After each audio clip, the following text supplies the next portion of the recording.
Bom, vamos lá. O ECA é o seguinte. O ECA, eu tô com ele aqui na minha tela. Deixa eu aumentar só um pouquinho para que vocês enxerguem bem. Eu tô com o ECA aqui na minha tela. O ECA é basicamente o seguinte. Os primeiros artigos até o inciso, até o artigo 6º, depois começando aqui os direitos fundamentais, tá? Eles são mais importantes. Depois, mais para frente, dá para selecionar. Bom, vocês têm que saber que a grande pegadinha de uma questão pode ser com relação à idade, né? O que é criança e o que é adolescente. Criança, desde que nasceu até um dia antes de completar 12 anos, ou seja, até 12 anos incompletos. No dia do aniversário que a criança faz 12 anos, ela passa a ser adolescente, tá? Não importa a hora que ela nasceu, 0 hora do dia que ela faz aniversário, de 12 anos, ela já é adolescente. Até um dia antes de fazer 18. É a mesma coisa. Por quê? Fez 18, passa a ser adulto. Tá? A grande exceção também que eles perguntam, que o adolescente, mesmo após completar 18 anos, até 21 anos de idade, ele pode sofrer punição do Estatuto da Criança e do Adolescente, tá? Ele pode, por exemplo, ele comete um crime com 17 anos e 11 meses, né? Um crime grave aí, de homicídio, por exemplo, né? Com violência e tal, e o juiz determina a medida de internação dele. Como é que vai internar? E ele já completou 18 anos, tá? Como é que vai internar um ex-adolescente que hoje tem 18 anos, ele é adulto, tá? É possível sim, tá? É possível internar o adulto, já com 18 anos, que cometeu um crime quando tinha 17, e ele vai ser internado nos censos, né? O mesmo onde ficam os adolescentes, quer dizer, os menores de idade, entendeu? Até 21 anos. 21 anos a saída dele é compulsória. Ele fez 21 anos, ele tem que sair.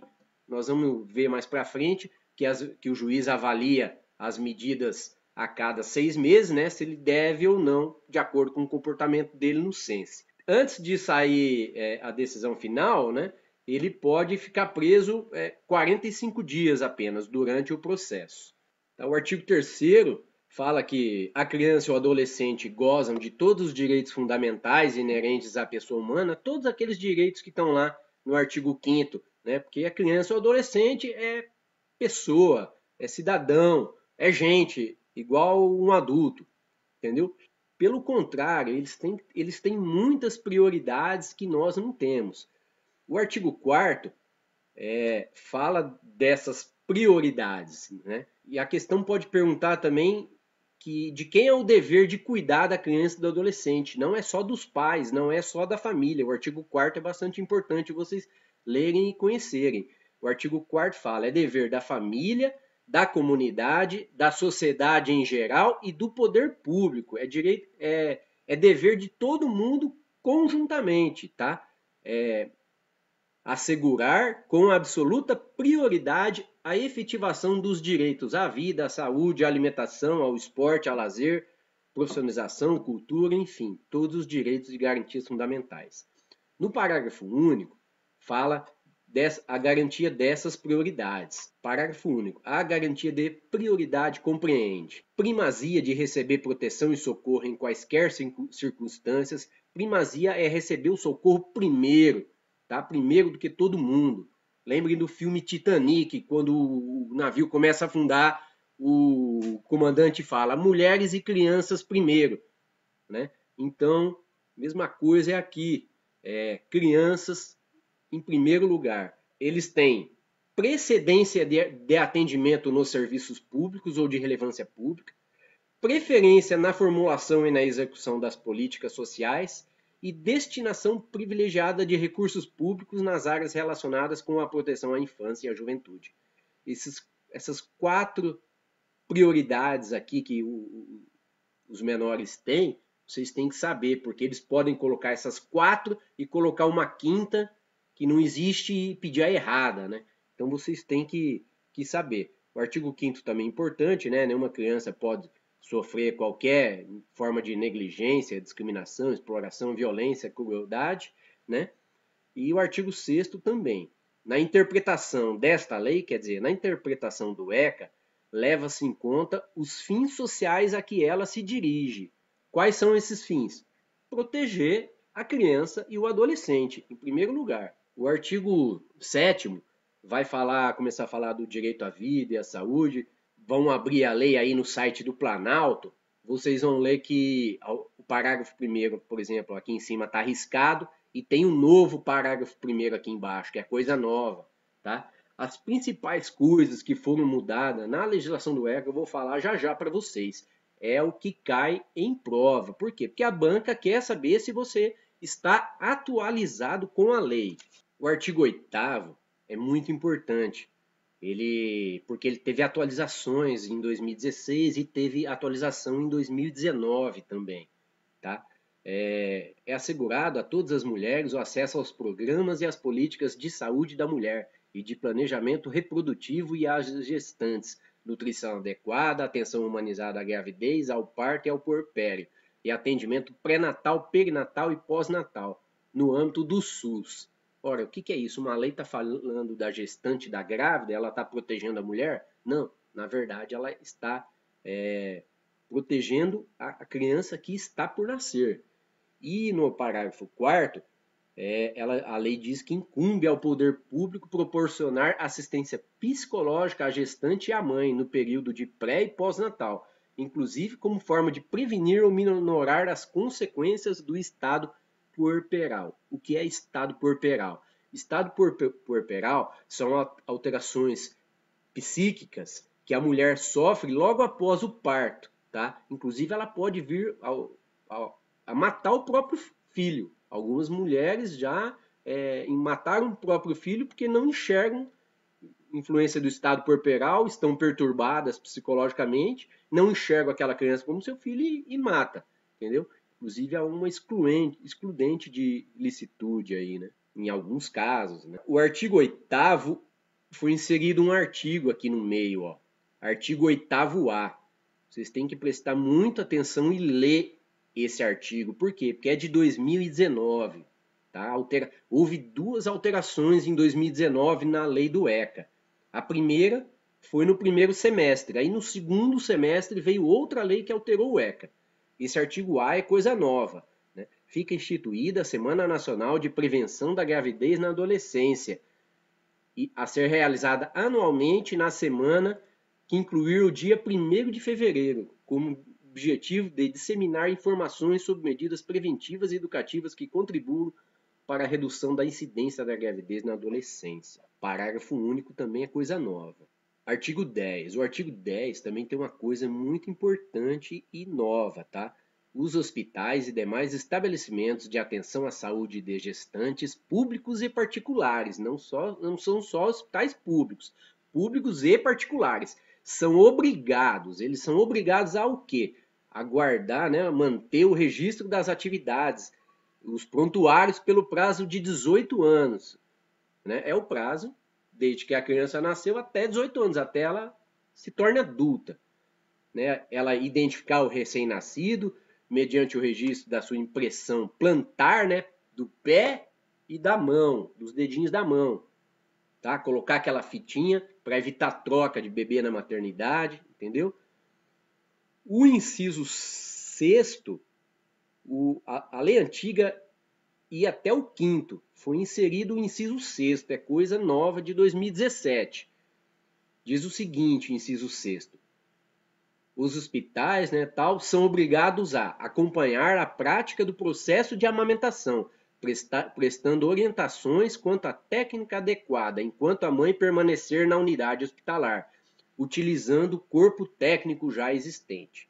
Então, o inciso 6º do artigo 10 é coisa nova, tá? Acompanhar a prática da amamentação.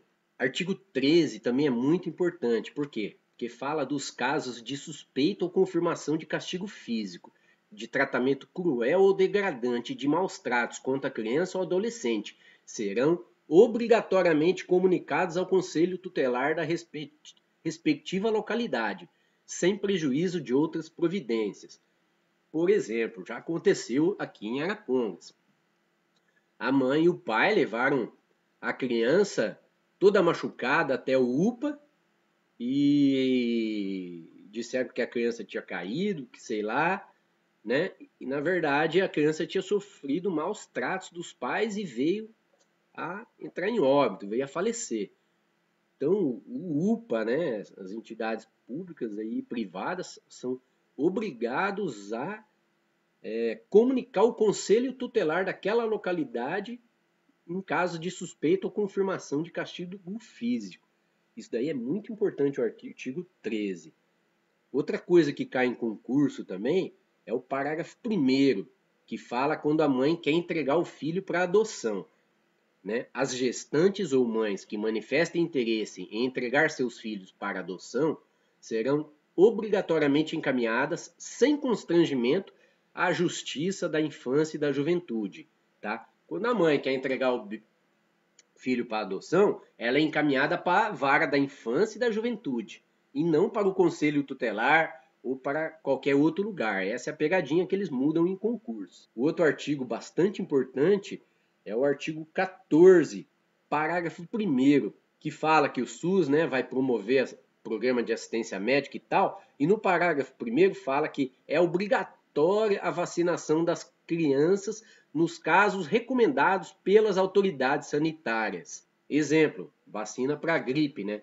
Se agora a gente tivesse uma vacina para o coronavírus, né, com certeza as autoridades sanitárias abririam a vacinação para crianças e elas teriam prioridade e seria obrigatória essa vacinação de crianças. O artigo 16 fala do direito à liberdade, né, que a criança tem, ela tem o direito de ir e vir, de opinião e expressão, de crença, de brincar, de praticar, se divertir. Por isso que uma criança não pode trabalhar, né, com menos de 16 anos de idade. É porque ela é uma pessoa em desenvolvimento, ela tem que crescer brincando. E o artigo 18A é muito importante, porque fala lá da questão de castigo físico, da criança apanhar. Eu apanhei muito na minha vida, mas na época era diferente. Minha mãe fazia uma bagunça no quarto, pegava a cinta e ó,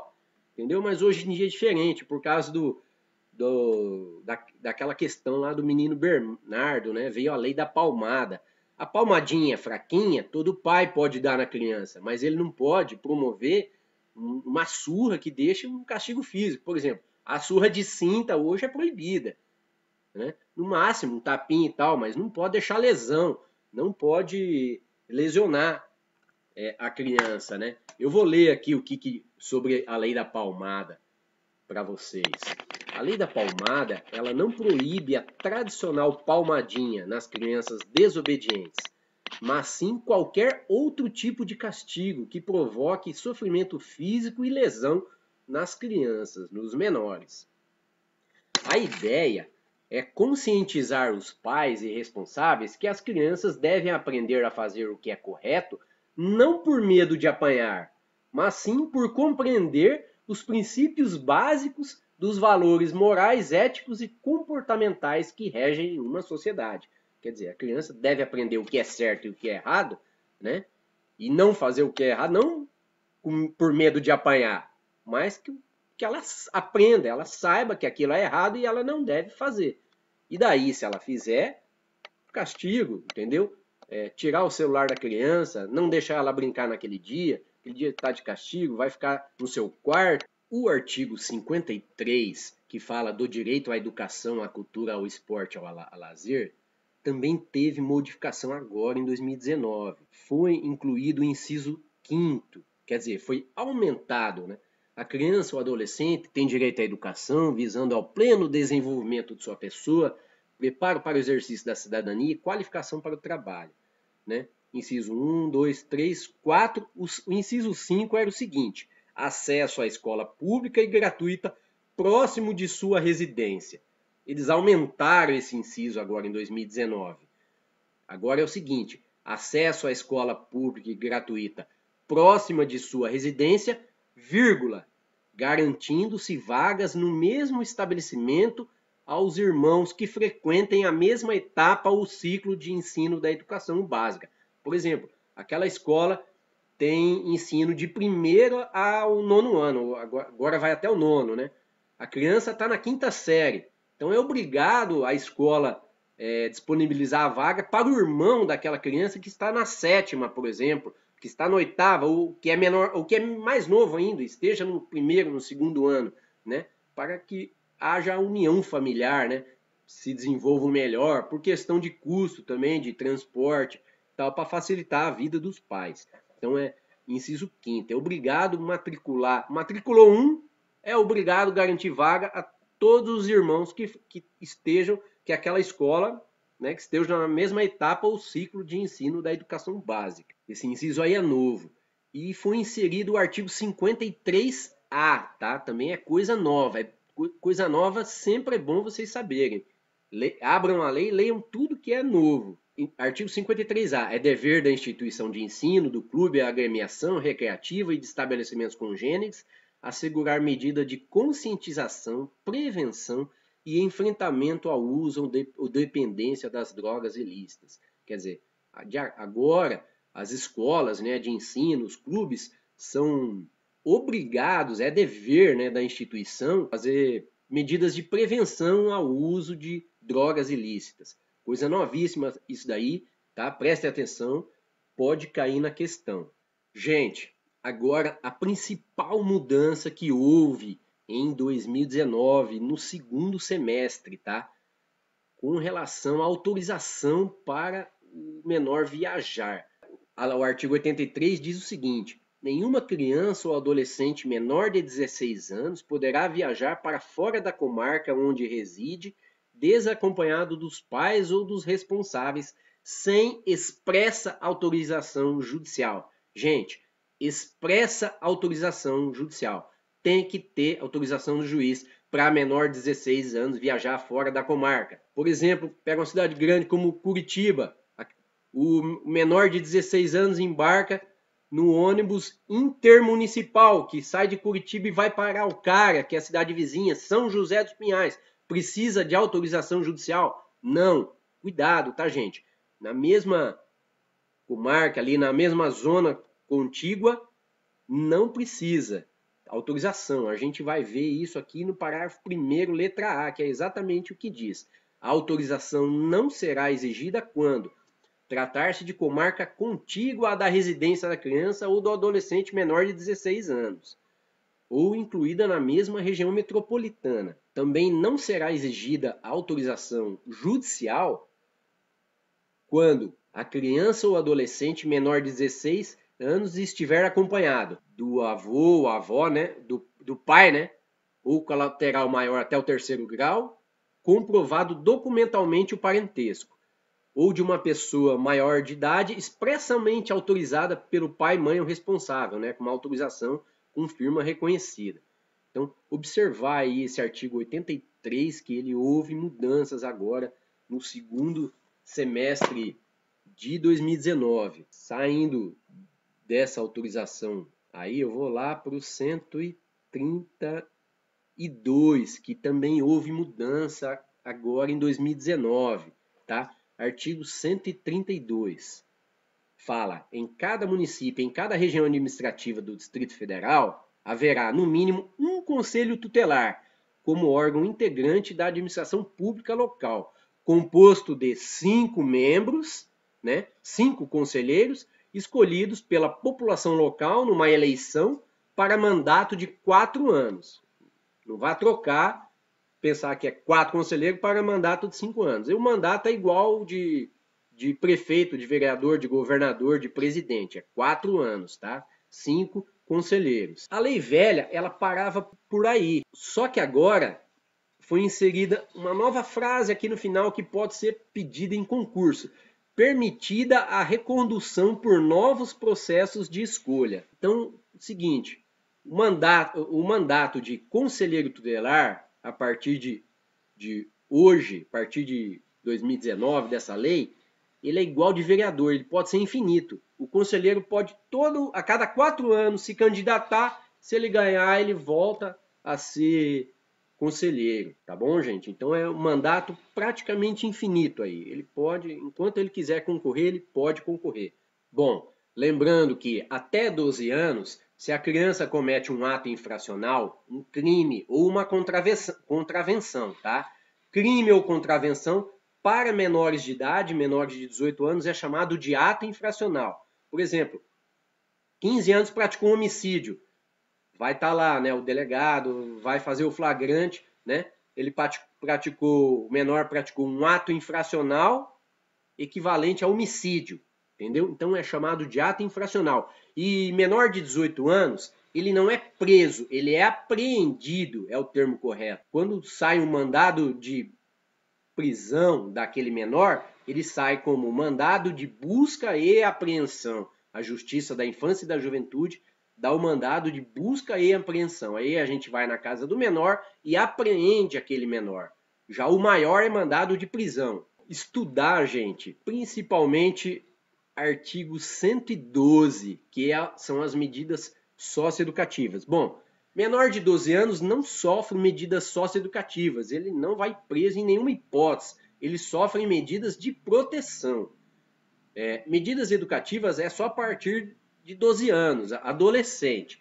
Então, estudar todas as medidas socioeducativas, né? Medida de advertência, de obrigação de reparar o dano, de prestação de serviço à comunidade, de liberdade assistida, inserção em regime de semi-liberdade, tudo. Aí estudar cada uma delas, da advertência, da obrigação, cada prestação de serviço, cada medida socioeducativa aí tem um artigo específico que explica. Estudar também o artigo 124, que são os direitos do adolescente privado de liberdade. Lembrando que o adolescente ele só pode ser apreendido em duas hipóteses: em flagrante delito, assim que ele cometeu o crime, ou logo após, tá? Igual os casos de flagrante de maior de idade. Em flagrante delito ou mediante determinação judicial, ou seja, mandado de busca e apreensão daquele menor. Só nessas duas hipóteses o menor pode ser apreendido. O artigo 129 também cai muito. São as medidas pertinentes aos pais ou responsável. Artigo 129. São medidas aplicáveis aos pais ou responsável. Né? Tem várias aí: encaminhamento a serviço e programa oficial comunitário de proteção, inclusão em programa oficial comunitário de auxílio, orientação e tratamento a alcoólatras e toxicômanos, encaminhamento a tratamento psicológico. Isso aqui é os pais, tá? Advertência, até a perda da guarda da criança ou adolescente e também a destituição da tutela e suspensão ou destituição do poder familiar. Tá? Isso aqui cai muito em concurso também, as medidas aí aos pais e aos responsáveis. E também estudar o artigo 131 que fala do Conselho Tutelar. Bom, nada além disso vai cair no concurso, tá? Muito importante essas alterações aí novas de 2019, as medidas socioeducativas e tudo que eu falei aqui.